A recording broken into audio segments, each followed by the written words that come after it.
Kulti block Congress ने 4 सूत्री मांगों को लेकर डीएम को सौंपा ज्ञापन। कुल्टी ब्लॉक कांग्रेस ने गुरुवार को संगठन अध्यक्ष सुकांतो दास के नेतृत्व में जिला अधिकारी कार्यालय के समक्ष जोरदार प्रदर्शन किया और विभिन्न जन समस्याओं को लेकर ज्ञापन सौंपा। इस दौरान कांग्रेस कार्यकर्ताओं ने राज्य सरकार की नीतियों के खिलाफ नारेबाजी भी की।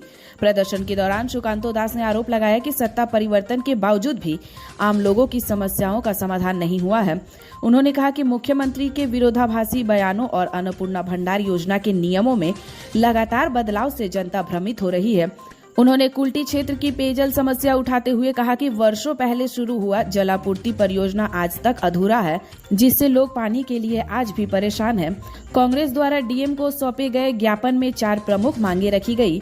इनमें विकास कार्यों के दौरान तोड़े गए मकानों और दुकानों के बदले प्रधानमंत्री आवास योजना के तहत मुआवजा, वार्डों से गायब रहने वाले पार्षदों की जवाबदेही तय करना, मतदाता सूची से हटाए गए योग्य मतदाताओं के नाम पुनः जोड़ना तथा लंबित जल परियोजना और डिसरगर रोड का निर्माण जल्द पूरा करना शामिल है। कांग्रेस ने चेतावनी दी कि यदि उनकी मांगों पर शीघ्र कार्रवाई नहीं हुई तो आंदोलन को और भी तेज किया जाएगा। কর্মসূচি রয়েছে আপনাদের? দেখুন, নতুন সরকার হয়েছে, যে বিরোধী ছিল এক সময় সে আজ সরকারের গদিতে বসেছেন এবং তিনি যখন বিরোধীতে ছিলেন তিনি অনেক কিছু বলেছিলেন সেই সময়কার সরকারের বিরুদ্ধে। আমরা তারপরে দেখতে পাচ্ছি কিন্তু তার কোনো কর্মই হচ্ছে না, কোনো কাজকর্মই হচ্ছে না। উনি প্রত্যেক দিন সকাল বিকাল প্রেস কনফারেন্স করছেন এবং উচ্চ আধিকারিকদের সঙ্গে বসছেন, সকালে এক কথা বলছেন, বিকেলে সেটা আবার পাল্টে যাচ্ছে। সেটা আমরা অন্নপূর্ণা যোজনার মাধ্যমে দেখেছি। 12 পাতায় এক কথা বলে সকালে, তারপর আর এক কথা। এখন বলছে সরকারি যারা স্কুলে পড়ছেন না, সরকারি সুবিধা নিচ্ছেন কিনা তবে সরকারি সুবিধাগুলো পাবেন, করোনা ভ্যাকসিন নিয়েছেন কিনা তবে আপনি অন্নপূর্ণা যোজনা পাবেন। তো যাই হোক, এই সরকার আসার পরে মানুষের যে একটা বিভ্রান্তি তৈরি হয়েছে এবং আমি কুল্টি ব্লক সভাপতি, কুল্টি ব্লক কংগ্রেসের সভাপতি এবং কুল্টি বিধানসভার জন্য আমরা আজকে ডিএম অফিসে এসেছি যে কুল্টিতে বিগত 15 বছর সরকারে কোনো কিছু উন্নয়ন ঘটেনি। এখনো দেখা যাচ্ছে এবার সরকার পরিবর্তন হওয়ার পর কি হয়েছে না, কাউন্সিলররা যারা ছিল তৃণমূলে তাদেরকে রাস্তায় বা ঘাটে দেখা যাচ্ছে না, ওয়ার্ডে দেখতে পাওয়া যাচ্ছে না। তার ফলে কি হচ্ছে, জনজীবনে প্রবলেম হচ্ছে, জনগণের মানুষের অসুবিধায় পড়তে হচ্ছে। কারণ কাউন্সিলরের যে কাজকর্মগুলি যেগুলি লোকাল সুবিধা পাওয়া উচিত ওয়ার্ডের মানুষদেরকে, তারা সেই সুবিধা থেকে বঞ্চিত হচ্ছে। যেমন আপনার ক্লিনিক ব্যবস্থা থেকে বঞ্চিত হচ্ছে। একটা পেপারসে কাউন্সিলর যে সই লাগে সে কাউন্সিলরকে পাওয়া যাচ্ছে না, সেই সইগুলো হচ্ছে না। সেই ছাত্র হোক যুব হোক তাদের কাজকর্মগুলো আটকে যাচ্ছে এই কারণে। এবং আমাদের কুল্টিতে জলের সমস্যা রয়ে গেছে। আজকে জল প্রকল্প কংগ্রেসের আমল থেকে 233 কোটি টাকার 133 কোটি টাকা জল প্রকল্প রিটার্ন হয়ে যায়, তারপর বিজেপির আমলে 233, সেটাও আর হয় না। তো আমরা বর্তমানে সরকারকে বলতে চাই যে অনেকগুলো আঙনবাড়ি রয়েছে যেখানে জলের সমস্যা হচ্ছে, মানুষের জলের সমস্যা হচ্ছে।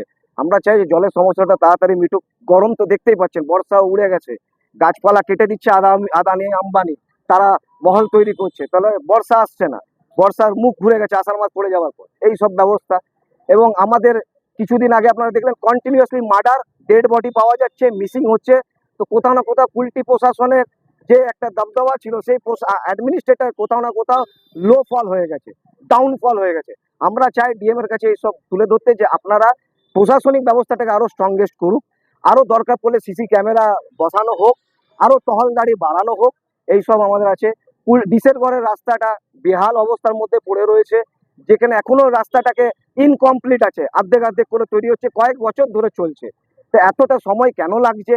এবং ওই রাস্তাতে অনেক স্কুল আছে এবং ওটা মিনি হাইওয়ে, আমাদের স্টেট হাইওয়ে দরজা দেওয়া আছে, সেই রাস্তাটা জলদি তৈরি করুক। এবং সেখানে কি হচ্ছে, রাস্তা না তৈরি হওয়া থাকাতেও হেভি ভেহিকেল, বড় বড় ট্রাক যাতায়াত করছে, যার ফলে আমাদের অনেকে যারা স্কুলে পড়ুয়ারা ছাত্ররাও স্কুল দিয়ে ওখানে রাস্তা দিয়ে যাতায়াত করছে, তাদের অসুবিধার সম্মুখীন হতে হচ্ছে। আমরা চাই যে এই ট্রাকগুলো, এই বড় ভেহিকেলসগুলো রাতে সন্ধ্যের পর চালানো হোক, যাতে মানুষের সুবিধা হোক। আর এসআইআর প্রক্রিয়াটা যেভাবে আজকে করে পরে মানুষের, যাদের সঠিক মানুষ, যাদের নাম থাকা উচিত তাদেরও নাম চলে গেছে, যারা ভোট দিতে পারেনি।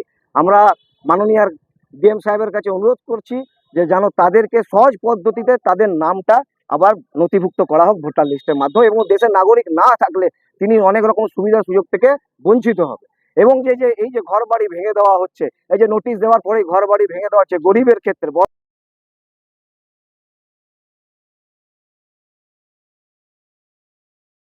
আমরা কি করছি দেখতে পাচ্ছি, যে হিন্দুদের ভোটে বিজেপি সরকার রাজত্বে এসছে সেই বিজেপি সরকার আজকে প্রথমে মুসলিম তাড়া থেকে হিন্দুদের ওপরে আজকে টর্চারটা করছে।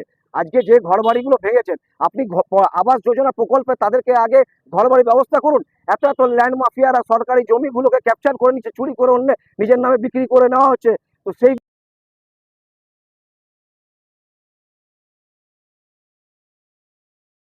প্রথমে ভাঙচুর করে তাদের মাথার ছাদ এবং পরে পেটের খাবার সব ছিনিয়ে নিচ্ছে।